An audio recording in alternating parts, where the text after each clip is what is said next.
For those of you I haven't met, I am Diane Insetta, sculptor, Still Point Studio of Fine Art, Jacksonville, Florida.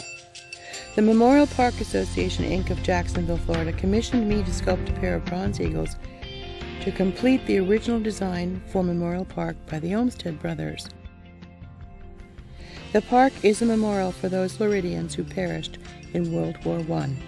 The statue in the center of the Memorial Park, called Life, was sculpted by Charles Adrian Pillars. This statue was installed in 1927. I am deeply honored to be able to complete the Olmsted design with this pair of eagles. The following presentation is the story of how these eagles came into being. First, the study of the American bald eagle's anatomy, the skeleton, muscles, and feathers. Then the study of how the eagle moves around and behaves. Next, a simulated skeleton to support the clay sculpting process, the armature. This partially completed armature is permanently attached to its base. Lawrence Bousquet, design carpenter and welder, with me, sculptor Diane Insetta, checking the size of the eagle armature on a mock-up of the intended balustrade in Memorial Park. Completed armature with its two-part foam body and welded wire mesh skin is ready for the clay build. Here I'm putting the finishing touches on the clay eagle. The following pictures are the photographs of the final product.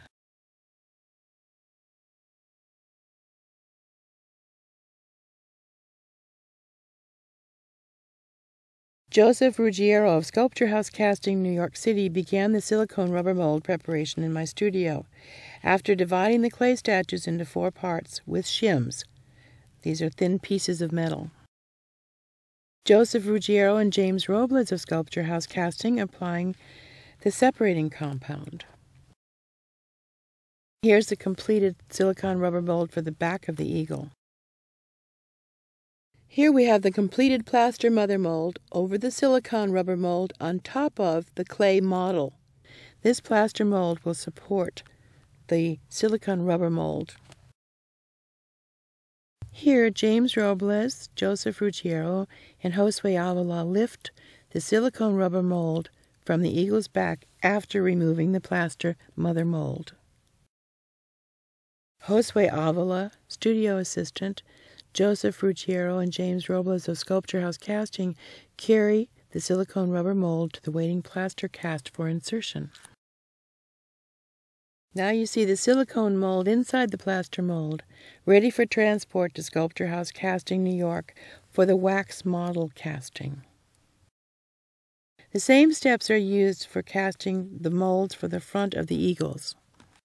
Here you see the silicone rubber mold of the eagle's face inside out with the residual clay after it's been pulled off from the model. Now we're back to where it all started. The clay is removed and stored for another project. James Robles and I work on correcting the pair of hollow wax eagle models prior to shipping to the bronze foundry.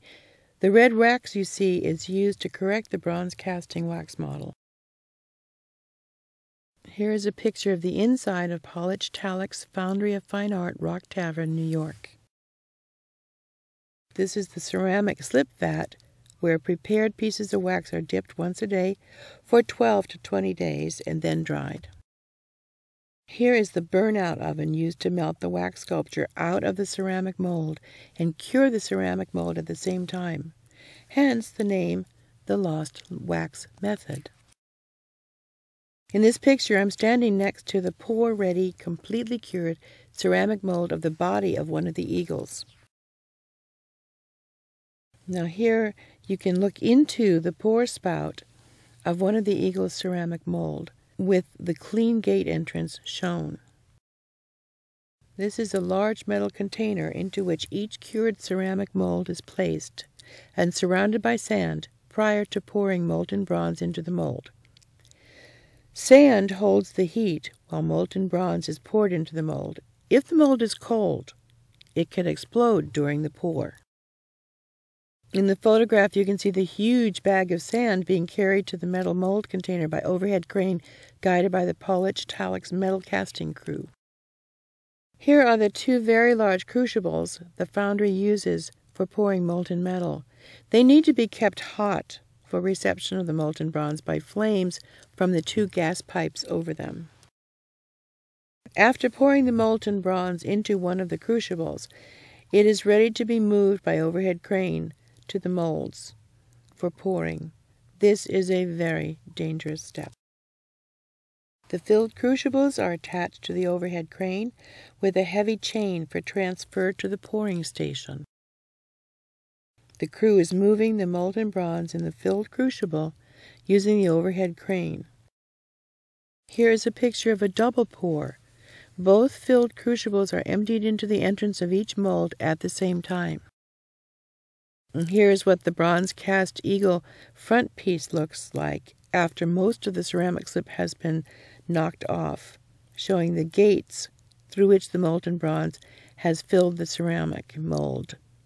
The gates will be removed during the finishing process.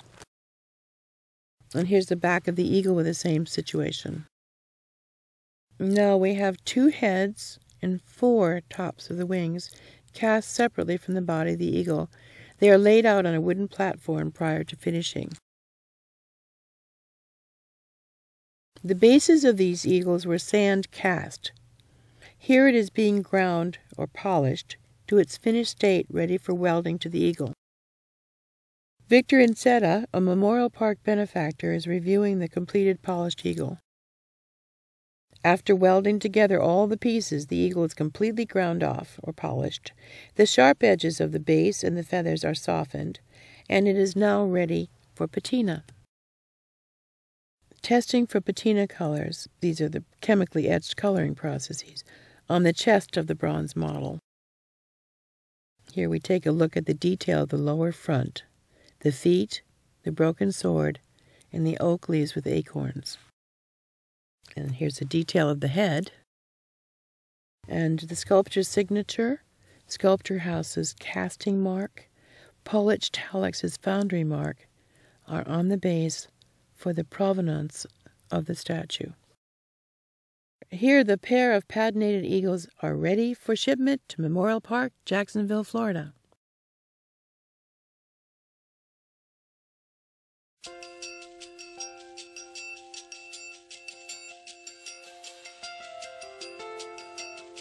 We offloaded the eagles, opened their crates. Oh, God, he's beautiful. Get there with Beverly, two best studio sisters. Amazing. Love at first sight. After opening the eagles' crates, we decided to celebrate and have an impromptu alfresco luncheon for our friends and relatives who came to welcome the eagles. Most of the people here contributed directly or indirectly, mostly directly to the eagle.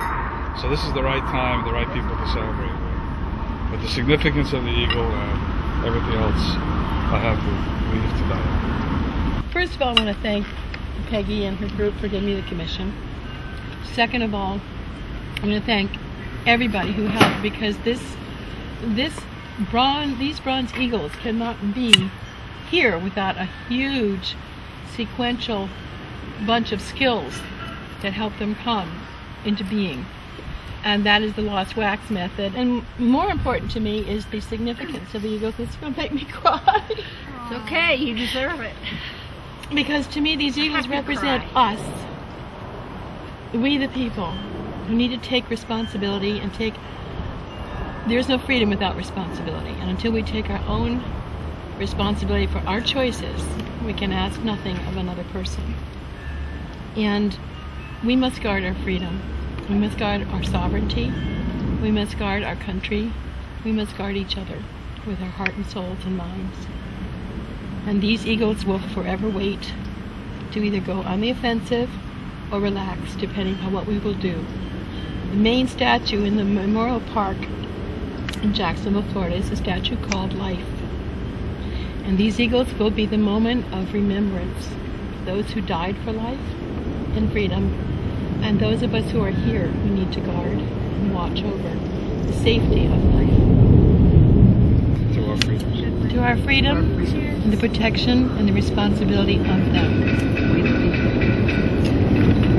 Diane, I toast you for the fabulous, fabulous gift God has given you with your hands and your mind and your talents, that we are so fortunate to have you here in Jacksonville and to find you to be able to do these eagles.